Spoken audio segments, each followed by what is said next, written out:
What's going on, guys? Fost here, and I am back with another video. In today's video, I'll be doing an in-depth Mundo Jungle guide. As you can see, Mundo is next in line. People have voted for the polls, and if you guys want to vote for polls in the future yourself, then make sure to do so by following the community tab, hitting the notification bell to know when the polls are going up. And every poll will last for 24 hours, so make sure that you vote fast. Also, if you guys want to catch me streaming live on Twitch, you can. There is a link in the description. Now, with all that being said, let's just get right into the runes for Mundo. Now, the first main rune you want to go on Mundo is Fleet Footwork. This has no contest with any other rune for Mundo Jungle. This will give you a little bit of extra HP sustain, whilst also giving you more clear speed when walking to and from camps, if you can use this effectively that way. Also helps with sticking to targets, so if you can land a Q and get an auto attack off with Fleet, then basically with approach velocity and everything that you'll get from this tree right here, you will be able to stick with them and everything. And this is just by far the best rune for Mundo. Fixes his sticking issues, I guess if you can call it, chase potential, and also helps him with his initial clear speed and just clear speed in general. So this is definitely the rune you want above anything else. Now again, for the secondary tree with this, approach velocity, and then for the secondary here, it's magical footwear. This is basically just to have that little bit of extra movement speed again for that sticking potential, chasing potential, as well as just giving you like free boots really, so you don't have to invest money into that, and you could just fully sink all your gold into your initial jungle item, and that's just a little bit more efficient that way. So on top of helping you with move speed, it's also going to help you with just like item efficiency. So this is definitely what you want. Approach is really good on Mundo, because this basically just allows you to get to fights, stick to people, and chase people down, and that's definitely what you need. Now for the runes here, it's basically just want to get Triumph. You definitely want Triumph because you are going to get low and going to get missing HP a lot, because basically all your abilities cost health, so you are basically lowering yourself in HP as well. This is more significant, like a significant HP lower in the early game. Late game you won't really notice this at all, but missing HP, if you get any type of assist or kill, will mean a lot. You can get a lot of HP back that way, and it's going to make you a lot more tanky and a lot like better as a frontline type of champion. So that's definitely what you want.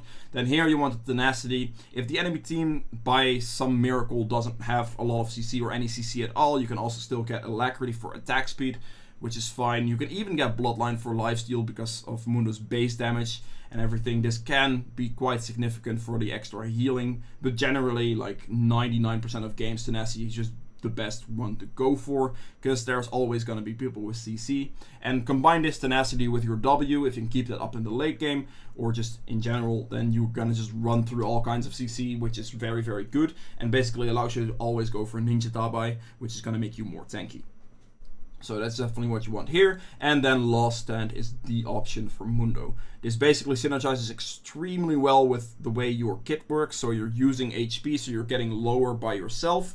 You can also chunk yourself by using your ultimate a little bit more, so Last Stand will do more damage that way as well. And his E also does more damage the lower HP he gets. So combine that with Last Stand, his E damage is basically just going to go through the roof. And that means that as soon as Mundo gets quite low on health, he actually becomes like a threat of actually kind of one-shotting you early game especially. So this is definitely why you want Last Stand as your option. Now for the runes here, it's basically attack speed to help with your jungle clear speed in general, and also like clear speed on objectives like Baron and Dragon and Rift Herald, stuff like that. This also helps in 1v1 situations, of course, because if you can get more auto attacks off with the increased damage you have from your E, you will have a clear advantage in fights, because your E gives you basically like 65 plus attack damage, depending on what level your E is at. Early game it's going to be about there, but late game it's going to scale up to be more. And yeah, more auto attacks basically means that more damage, and that's definitely what you want here. Then here is just, you don't need adaptive force, you want just a little bit of extra tankiness from armor. You can also get magic resist if you are facing AP champions. However, usually armor is just better, because Mundo has very good magic resist in like just in his kit and in general. And then you want to get HP, because Mundo scales really well with health, so that's just the option there. That's basically it for the runes. There's really no variation to this. This is the rune page you want to go for. And yeah, if you have any questions, make sure to put this in the comments below, and I'll move on to the item build now. Alright, so for starting items on Mundo, you can go either Talisman or Machete with a refillable potion. This just depends on where you want to start your clear. If you're going to start on Raptors and do Raptors Red and Crux, you want to start Talisman for the fastest clear. That is the most ideal clear you can do on Mundo. You solo start Raptors, you don't need a leash either way, but doing a start like that's going to be the fastest. However, if you are experiencing invade threats, let's say you are facing a Graves, for example, and he's going to go for like an invade on your red buff early or red side, something like that, then going for a Hunter's Machete start into a blue start would be more safe, and then you can still, like, this is going to be faster because those camps don't really have any AoE, there are no AoE camps there, so having a Machete for just extra damage there will be more efficient then. But that's only starting blue side, so blue side start, Machete, red side start, which is the best start you can go for, and usually the start you should go for. Talisman is better. So right there, and then basically off of this you just want to build into your jungle item with Red Smite as fast as possible. You want Red Smite because you already have your Qs and approach velocity. You don't really need Blue Smite to stick with people. You have fleet footwork and everything like that. Red Smite is just going to give you the additional dueling potential that you kind of want, and it's just gonna make it that people are gonna be impossible to actually kill you 1v1, and you're just gonna come out ahead in a lot of fights. Now, Cinderhawk is the one you want. Mundo stacks really well with HP. 15% bonus HP on this item is very big, and also the burn damage from this is gonna make your clear speed even faster. This is also gonna be good for objective controls on the Dragon and Rift Herald, stuff like that. So it's just the item you want to rush. Now, from this point onwards, you basically just want to build into a core tank set. It's basically the same 3 items every single game. It may vary in which order you get them, in which order they might be more useful, but these items hold a lot of value on Mundo. Now, you want to always go Ninja Dabai, you don't want to go Mercs, because you have built-in tenacity on your W and also the tenacity in your runes, allowing you to already just run through the enemy team without too many issues, and Ninja Dabai is just good. It's just going to block 12% of basic attack damage, so it's going to be a lot more tankability, survivability than Mercs would be, and you don't really need Mercs because you already have a lot of tenacity. Now, the 2 main tank items that are going to be extremely good on Mundo are Spirit Visage, and for jungle Mundo it's also going to be the Deadman's Plate. Deadman's Plate is very, very good for jungle Mundo, especially because it allows you to basically gain clear speed, to gain map pressure and everything. If you're split pushing, then if you're playing like top lane Mundo, for example, and split pushing, then this is less important. But for jungle, getting faster clears, also faster roam ability, and getting to fights is going to be very beneficial. And then Spirit Visage on Mundo, I mean, increasing all healing received by 30% is massive. Mundo's entire kit is based on healing, so this item offers a lot of value. Even into full AD comps, this item can still be very, very valuable. And yeah, so into full AD comps, obviously, it starts to become a little bit questionable, but even if they have like at least 1 AP source, Spirit Visage is just an item you want to get. Spirit Visage, it makes Mundo so much tankier with all that increased healing he has in his kit now, and yeah.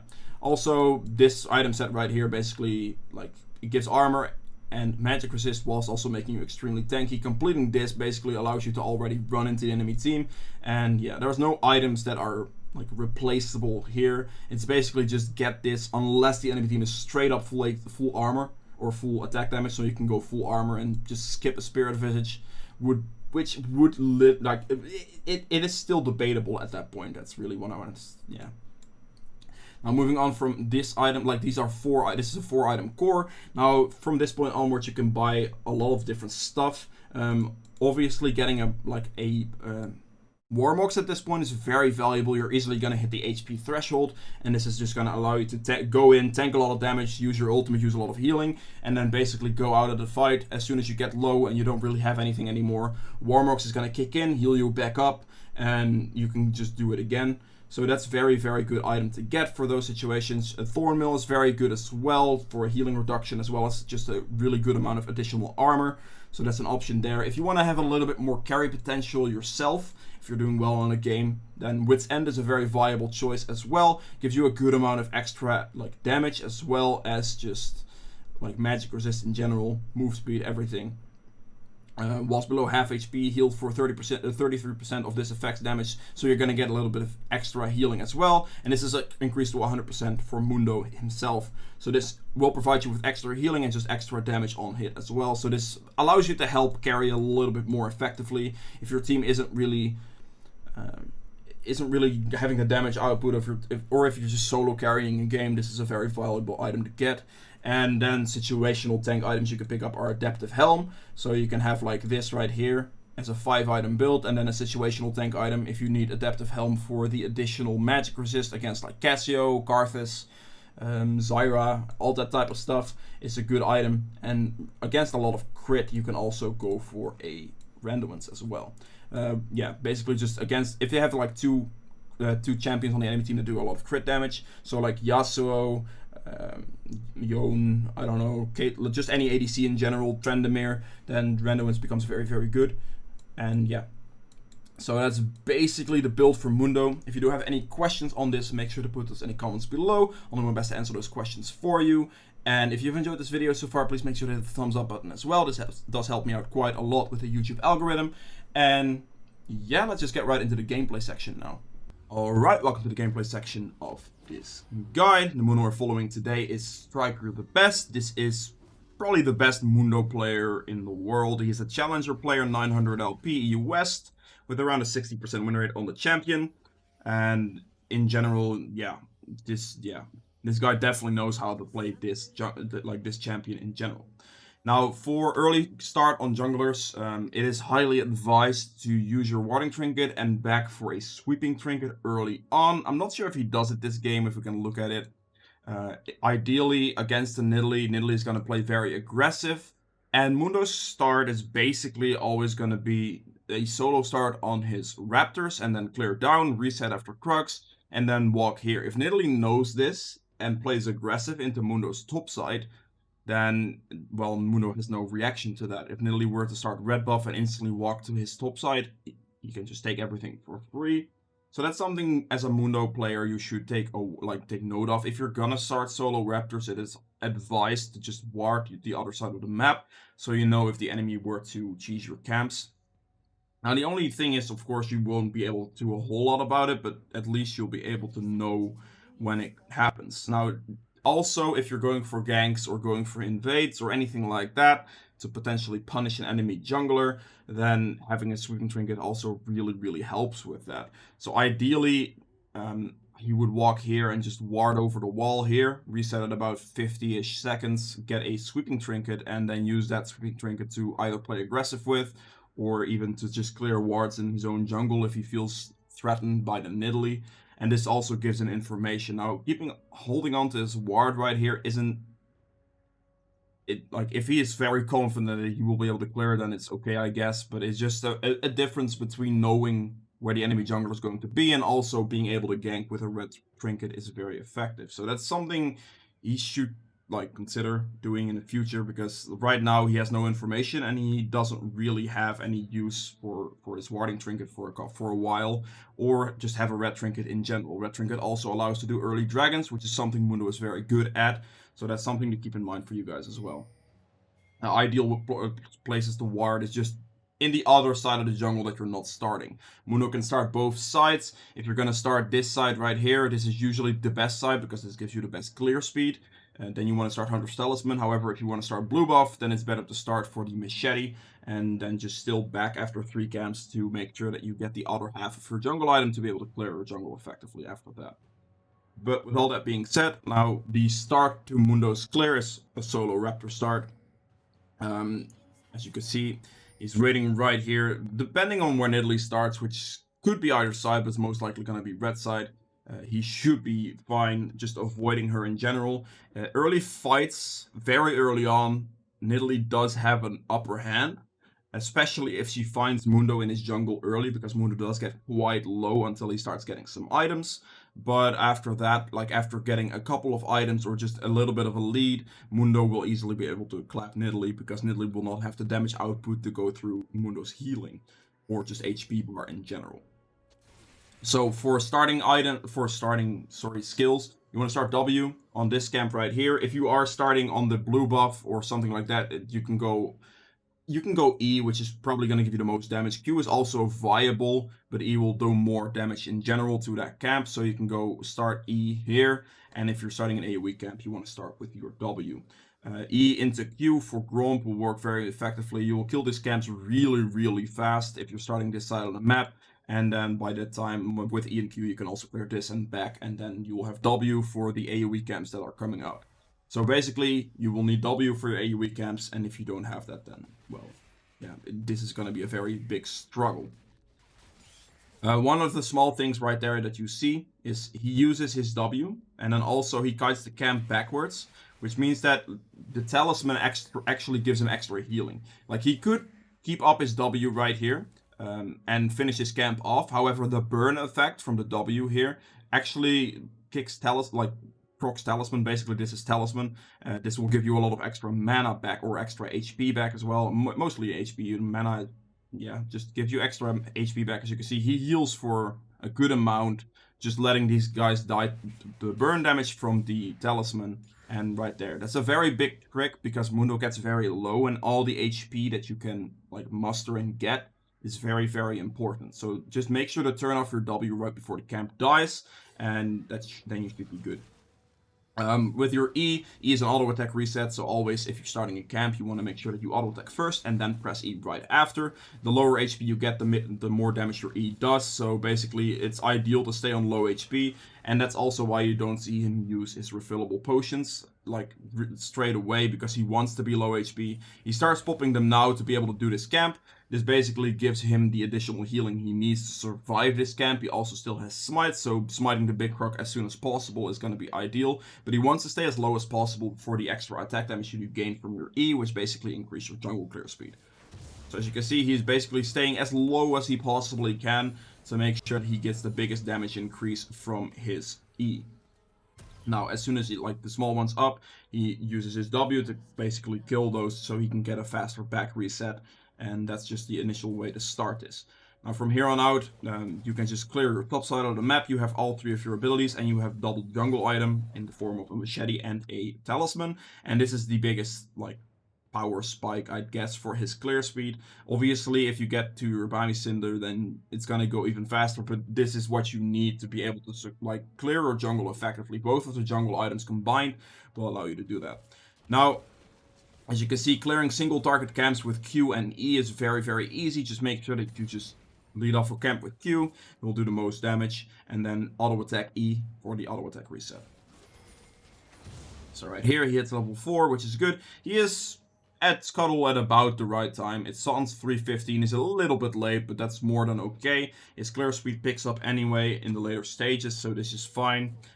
At this point in time, it's already going to be quite difficult for Nidalee to like actually contest him, because he's full HP now with double buff, and he's actually level 4. If Nidalee were to catch him like level 2-ish, level like transitioning into level 3, Nidalee would definitely have the upper hand, but right now it starts getting a little close. If he can dodge a spear, he most likely wins the 1v1. However, he does have a Soraka mid lane, and his Kled pushed, or the enemy Kled pushed in his Rengar, which means that he has to drop this Scuttle Crab basically instantly. He does realize this straight away right here. The enemy has the pressure, and then he just, like, whilst Nidalee is clearing that, he just runs down as fast as possible to get the bot Scuttle to trade. Mundo has a very good clear speed on the Scuttle as well, as you just saw. If you have Smite up, it's going to be very fast, like either way. But with a Q and his E, he just does so much damage that the Scuttle dies very quickly. And then the Nidalee basically is not able to get the double Scuttle on the Mundo. So he trades Scuttle evenly, and he now sees Nidalee on his Raptor camp. Nidalee is very much unable to fight him right now. As you saw, she used her abilities on the camp, and if she doesn't have like a Q up or W or whatever to actually get as many procs in Cooker form as she needs, she's never gonna have enough DPS to kill the Mundo. And Mundo does a lot of damage, especially if he gets lower on HP, because he gets more attack damage from his E. So this is simply something that Nidalee needs to be aware of, and she will lose like fights like this. This play right here, going for Mundo's Raptors, is very, very greedy on Nidalee's part, and it's very ill-advised to do that when you know the Mundo is full HP, and he had a Mundo already back. So this is a very risky play from Nidalee. Mundo sees this happen, And one of the things Mundo is extremely good at is just chase potential in general. All you have to do is land a cleaver, your approach velocity kicks in, and you'll be able to chase them down very, very easily. As you can see, he just flashes up. He uses his fleet as well, and then with his E and everything, he will be able to do a lot of damage and basically just stick with them. This is what you saw right here. And this is also the very small things that are very important for Mundo's mechanics. He doesn't really have a lot of mechanics that you need to know, but these are just the small things. If he landed the cleaver here, Nidalee would have likely died. So Flash Cleaver is a good play right there anyway. Then he gets the Fleet Footwear movement speed buff here to basically allow him to catch, like to stick with this Galio. He uses his E. E gives a lot of bonus attack damage. As you can see, he's on plus 64 at 133. That's a lot of attack damage at this stage in the game. Because if you were to compare that to maybe the Caitlyn, she's at 107 plus 38, which is already by like just this on a tank champion is just insane. So he has a lot of damage. This will scale up the more points you put in here as well, or the lower Mundo in the HP gets. So any fight you take early on in a 1v1 situation, if you're full HP and the enemy team doesn't have champions that have just enough consistent damage output, like let's say a Kha'Zix Q, you'll likely come out ahead. Now Nidalee is extremely low, and right here, just starting the land Qs, getting the slow, getting the approach velocity increase, and just hitting people with auto attacks in your E, it's just gonna be just like, it does so much damage. As you can see, all these auto attacks basically there. Mundo does so much damage with the auto attacks, and the enemy team definitely underestimated that. So this is something to keep in mind. You need to make sure that you case, and also that you use your auto attack resets for E. If you use your auto attack resets as much as possible with your E, you just get in as much damage as you possibly can, then you should normally just be fine. Off this, he goes back into his jungle, because one of the most important things for Mundo is jungle efficiency and jungle clear speed. If you can get ahead on the champion skills extremely well, it's going to be extremely useful in late game teamfights, just soaking a lot of damage and being extremely difficult to deal with for enemy carries. So jungle efficiency and jungle clear speed is extremely important. So that's what you've seen so far. He's been clearing his camps as efficiently as possible, rotating through his camps and making sure that he keeps his experience going and keeps it, tries to build a level advantage on the enemy jungler. There are very few enemy junglers that are actually able to keep up with Mundo in clear speed. Nidalee is one of them, because she does have a lot of clear speed. But if you are facing, like, let's say Mundo into Elise, Elise has no chance of keeping up with clear speed, and she basically also has no chance of killing Mundo, because Mundo is extremely strong into AP champions, and yeah, his magic resist just stacks a lot. So right here, hitting 6 at 5 minutes and like 50 seconds-ish, which is an extremely good time. It's very common if you just clear normally and maybe get like one gank off or one play off and get maybe a kill or something, you can hit it at 6 minutes quite easily as Mundo, which is a very good thing. Now, one of the things that's very important as Mundo as well is because your ganks aren't amazing, you can definitely still fight and you can definitely still put pressure, but objective control is extremely important. And Mundo is very, very good at it. He has a really good dragon clear speed, which is something you need to make use of every single game, which is also something he does right now. So this is, he buys a control ward. Sweeping Trinket would also work. I'm still not sure why he hasn't bought it yet, because as a jungler, having Sweeping Trinket just gives you so much extra information for ganks and just knowing where wards are in general. So that's a bit weird to me right now. He doesn't, like this right here, Warding Trinket doesn't really provide you with a whole lot. If you can kind of track the enemy jungler, you don't really need to have a Warding Trinket. Sweeping Trinket is going to be better for ganks, and also would save you maybe a controller if you're doing Dragon, if you don't have the money for it or anything like that. So that's definitely something you need to make sure you do, is switch to a Sweeping Trinket as soon as possible. Ideally just initially on placing your ward on the buff camp. As you can see, the damage on Dragon from Mundo with his Q and his E in general is going to be extremely high. On top of that, Cinderhawk Burn also does a lot of damage to it as well. Now, right here, he sees Nidalee top lane, where we see Nidalee top lane just now. Nidalee was there, right there. It's about 7 minutes in game, so the blue where she started is going to respawn. I'm sure, yeah, he realizes this and he just, like, straight up punishes. Actually, in this situation, he sees a very good gank opportunity right here. Yeah, these people are very far pushed up, so this is definitely a play he can make. If he comes in from behind here, he could have, like, also one thing he could have done is walk through turret. If this plant wasn't up, he could have walked like this and just put his ultimate on and just run at them. That would have also been fine, but yeah. Nidalee is topside, so this basically is not a play the enemy team will be able to counter. He lands his Q, which approach velocity allows him to just catch up to the Asus very easily. And as you can see, the auto attacks, he does do a lot of damage already. So right there, he just gets a nice double kill. This is something to keep in mind if you have the opportunity, if the lanes are positioned right. You definitely want to gank from behind. And obviously, like using your like cleavers to slow will be very good. Now, still knowing Nidalee's top side, as you can see, we see Nidalee top. This is basically just instantly punishing the enemy jungler. For ganking, Rengar dies, but this honestly doesn't matter because Mundo gets so much more out of this than Nidalee gets, because he can basically take Nidalee's entire bot side without any contest, simply because of his clear speed. As you can see, he does a lot of damage to these camps, and basically just clearing them really, really fast. Now, again, you could have gone for the wolf camp here, but in this situation, the bot lane wants to dive and pressure for this, so definitely needs to follow. If your team is making plays like this or playing aggressive like this, you always have to follow. It is not worth taking one extra camp over letting your, like, 2 of your teammates die, so something to just definitely keep in mind. And they do have Galio. Galio reacts to this, and it's, yeah, it kind of turns sour, he just walks away. At this point, he took blue and Grom for Nidalee as well as the dragon, and whilst Nidalee was just ganking top lane, so this gives him an extremely good lead. He's still quite even in farm, but as you notice, his entire jungle is up right now, so if he quickly just runs through this, then it's going to be a very, very good clear. Now, for like visual purposes, he starts to clear at 827, and let's just see where he ends up. Mundo's clear speed is really, really fast. As you can see, he basically just destroys these camps really quickly. And this is something you need to make use of. You have to use this to your advantage. My blue got taken by Nidalee, which is whatever. But as you can see, he ends his clear at 923, which is a really fast full clear. And just make sure you keep using this. Keep rotating through your camps, because if you get ahead, if you get a lead, Mundo is extremely difficult to kill, so the shutdown gold is very hard to take away from him. And also, the stronger he gets, the more tanky he gets, it's just becoming increasingly difficult for the enemy team to deal with.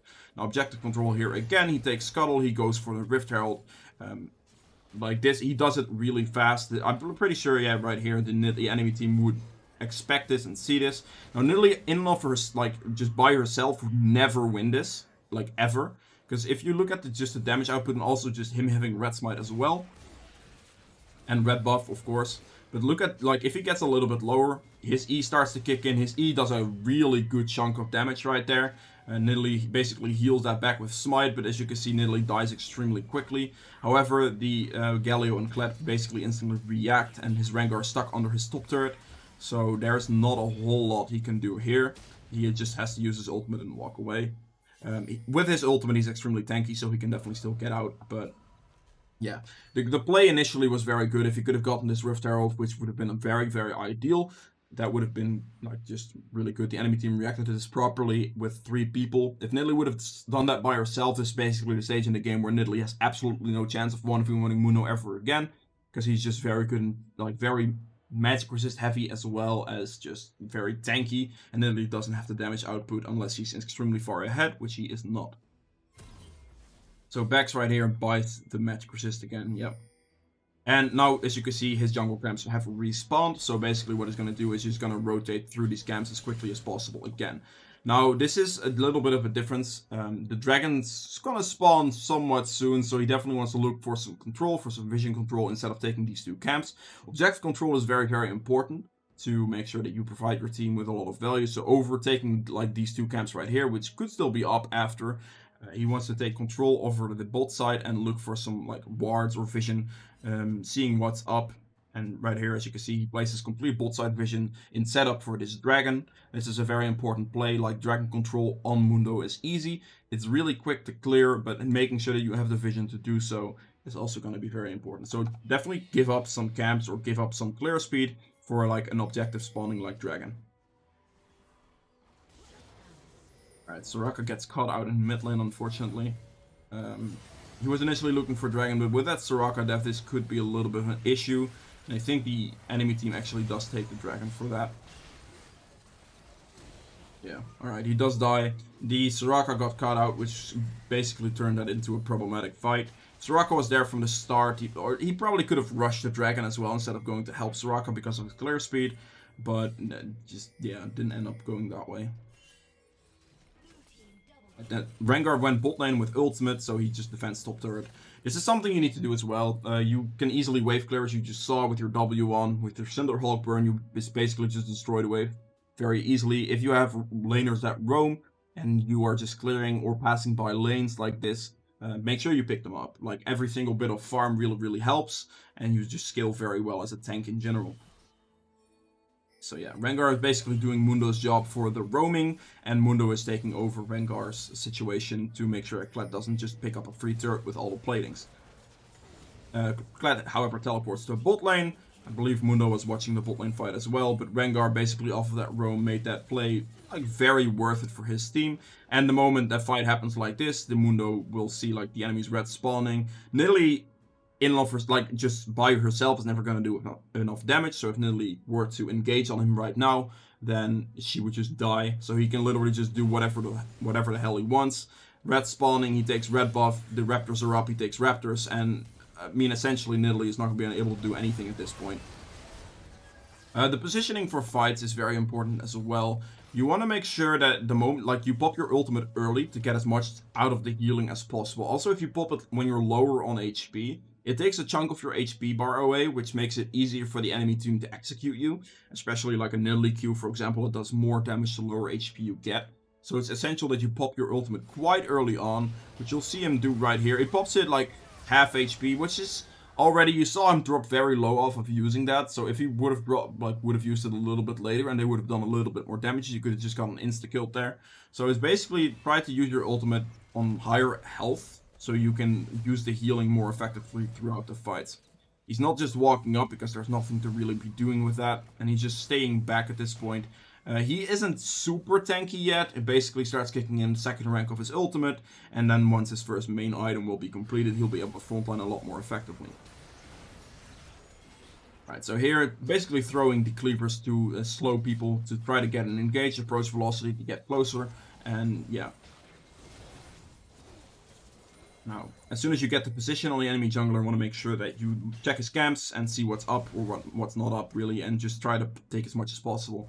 This is a perfect example of why, like, Mundo, as soon as you get a couple levels, as soon as you get a little bit, like, ahead, then it becomes extremely difficult to 1v1 him unless you're very ahead yourself. Nidalee does land the spear, Mundo misses his cleaver, but none of this really matters because with Red Smite and just E auto attack damage, as you can see, he does a lot of damage. Now in this case, if he would have landed like both those cleavers, he would have just gotten him without Soraka ultimate, but Soraka ultimate definitely helped him in this situation. So yeah, landing those cleavers is very important, and it will help you a lot in damage output. Now clearing Nidalee's camps that are left over, and then going through your own camps again to make sure that you get through the rotation, which is basically what he's doing right now. He's just gonna rotate through his camps really quickly. His Gromp is down. Dragon's gonna spawn soon, so even if his Gromp was up, it would not have been worth going for it, because that would have taken way too much time out of getting towards the dragon. So right now he basically just insta-runs the dragon and takes this away really quickly. As you can see, he has a lot of dragon damage. Yeah. So, alright. So basically, no matter, this fight doesn't matter. It's more important right now for him to just take the dragon, because Drake Soul is obviously a very good win condition, and also the more mountain dragons you can get on Mundo, for example, or just like any dragon in general is pretty good on Mundo. There's really no bad dragons because ultimate cooldown reduction is very, very good, as well as the move speed extra that you get from that if you get that soul. The resistances from this is very good, the healing is very good, and also Infernal, of course, for more damage. So any dragon soul really, really helps you, and it's definitely something you need to look for. So he finishes off dragon. And at that point, he's going to look towards joining the fight.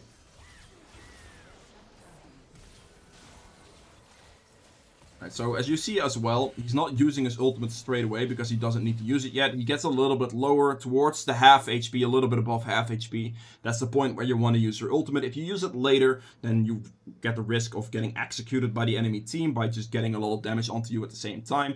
But using it like straight on full HP also isn't worth it, of course, because, well, then you have nothing to heal back for. And at this point, you're just a ball of stats. If you can get to a stage where he is right now, he's actually very farmed up. He has 155 CS at 18 minutes. He's level 12 and basically already has like a tank item and a half, plus his jungle item. So this is the point where Mundo starts just becoming extremely disgusting to deal with. Because as you can see right here, they do have healing reduction in the form of Executioner's Calling. But even still, like, Mundo is so tanky and does actually so much damage that even if Senna and Ashe are just hitting him straight away, or just with the two of them, he just does, like, right there, as you can see, the more damage, like, the lower he gets, the last stand kicks in, his E kicks in, and then he just does so much damage to a specific target that he can just run him down with approach velocity and everything, and yeah. Also, this is starting to get to the stage in the game where Mundo is going to be able to permanently keep his W up, which gives him a lot of bonus stacks from this, yeah. So basically, while on fire, the duration of disables against Mundo are reduced by 30%. So if you can keep this on with enough HP regen from your passive, really, you can easily keep this on from a certain point onwards. I believe it's about right here, maybe level 13. And he will be able to just keep his W on permanently, which is basically having permanent tenacity. And if you combine that with having tenacity in your runes as well, you can quite literally just run through anything. And that's also why Mundo can just easily go Ninja Tabai over just having to go mercs, because with your W on, you're just straight running through it anyway, with tenacity in your runes especially. So ninjas will make you a lot more tankier for that as well. Now his camps are up, so he made, like, he was looking actually to clear. He sees that the Rift Herald's almost gonna despawn, so obviously he's gonna go for this, which is a good play. If you can get any Rift Herald, any objective, as Mundo is what you want to look for. You do them really fast, and you need to make sure you're on top of those. Basically, you can snowball a game really, really hard, just getting the objectives for your team, and yeah. So instead of going back to his jungle, he's gonna obviously go to the fight, looking to back up his team. And off of that play right there, actually, with Plat and Galio being bot lane, Baron is actually very viable. Nidalee just died, and he instantly goes for Baron. You're easily able to tank this. You do have a good amount of damage output to Baron with your W burn and then also your Cinderhulk burn, but in general, it's mostly gonna come from the rest of your teammates. So Caitlyn does like most of the damage. You don't do no damage at all, but yeah. So he ults here right before the fight happens. Like, this is again with that threshold on your HP. He sees this going on, and he wants to make sure that right at this amount of HP, you want to make sure you use your ultimate. You don't want to go into a fight and use it a little bit later. So right here, basically on a half HP mark, this is where he pops his ultimate. Using it any later than this can get you killed. So definitely, again, keep in mind to do that. Now, the positioning for Mundo in these fights is going to be like on top of the enemy team as much as possible, whilst also trying to peel. You can play it one of two ways. You can either peel for your carry or run down the enemy carry, depending on what you are facing. In this specific situation, he is trying to obviously peel for his carry, because the Caitlyn is going to be one doing damage. These two are just another two supports that can heal the Mundo or engage as well. But standing right here between their team and the Caitlyn allows Caitlyn to just do as much free damage as possible. And Mundo will obviously still do a good chunk of damage as well, as you can see right there. That auto attack into an E combination did a lot of damage to Galio, stacking up with your last stand. So with all that health regen and also a Soraka behind him, you can basically just run the enemy team down with his cleavers and approach velocity. And yeah, now they won this fight, which would still allow them to go for the Baron. Rengar's also going to show up quite soon. I do think that's a little bit greedy. I think going for just straight up walking towards Baron right here and just starting Baron would have been a little bit better, because Rengar was going to come and Rengar would have been able to zone with his ultimate. In this case, he took a very big risk and could have died. Soraka with her ultimate and her heal actually saved him significantly there. So that's a little bit of an out of position play. He should have, if he went to the Baron, the enemy team was going to look for Baron, and then Rengar, who was walking up, would have been able to just do that basically. One shot on Nidalee, one shot on Ashe, and could have cleaned. Yeah, but either way, he lived. Mostly with Mundo, if you can just walk up and tank a lot of damage, that's ideally what you want to do. So again, Baron, make sure that you just use your auto attack, E resets, Qs to do as much damage, keep your W up. You don't really, like, he basically is gaining health having his W up, even though your W costs 15 health every second. His passive regens his health faster, so yeah. Back and gets his next item. Dragon's gonna spawn quite soon, so he definitely needs to look towards that right now. That's gonna be his next objective. I mean, at this point in the game, getting these two tank items that he has right now, he can quite literally just run in and do whatever he wants. It's gonna be really difficult for the enemy team to kill him, and if he just, like, you don't want to overdo it, but you can definitely go very, very aggressive.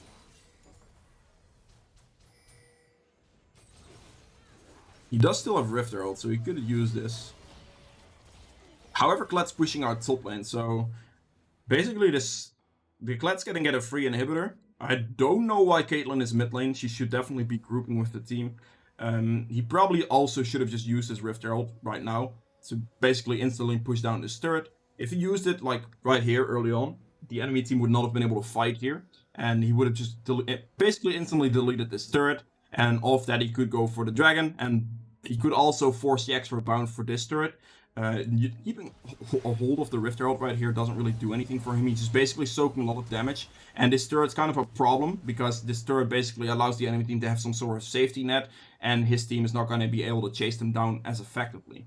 So not using the Rift Herald right here is actually a mistake that he should have just used it. If you are arguing that you want to use the Rift Herald for these turrets, he probably would have still gotten the bounce on that turret if he just used it here, then let the Rift Herald kill the turret and basically just front line the Rift Herald as well. So just go in, put up his ultimate and just walk at them. And then the Rift Herald would have probably been able to get in a position here. His team would have also been able to run through this situation. So that would have actually helped them more. As you can see, like this situation right here is definitely the situation where you want to just use your Rift Herald. Yeah, so Rift Herald would have killed this turret, and then these three people would have had no backup, basically allowing him to run them down, because at this point he could have just popped his ultimate and ran these two down without any issues. So not using his Rift Herald basically allows the enemy team to have the safety net of his turret, which is a slight mistake in this part, but yeah. I mean, he still has a lot of health sustain off of his ultimate, off of his passive. He uses Rift Herald now, which is a little bit weird. I think he's using it now basically just off of timeout. But as of right now, there is nothing else to push for. Leona's extremely low. Rengar has no ability to fight at all because he has no ultimate. And the dragon's up. So in this case, it would have actually... This is too late of a timing to use a Rift Herald. That's some Rift Herald mechanics that you didn't know. Just, yeah. And yeah, now he gets caught out, which, yeah, that's definitely overextending on his part here. If he used the Rift Herald earlier, as I mentioned, he would have probably gotten this turret really fast, won this fight really quickly, because the turret actually did a lot of damage to his team, and then gotten a bounce off of this really easily as well. And then just following that up with a dragon. He probably wouldn't have died, but it is what it is. Just a slight mistake. If Rengar and Caitlyn are smart, they quickly do the dragon here. They could have really quickly gone for the dragon without... They could have really quickly gone for the dragon without the enemy team being able to do much. Rengar's ulting. Rengar has a lot of damage. I don't know why he jumps in solo. This is just a basic solo queue in, I guess. Keep in mind that this is Challenger Elo, so...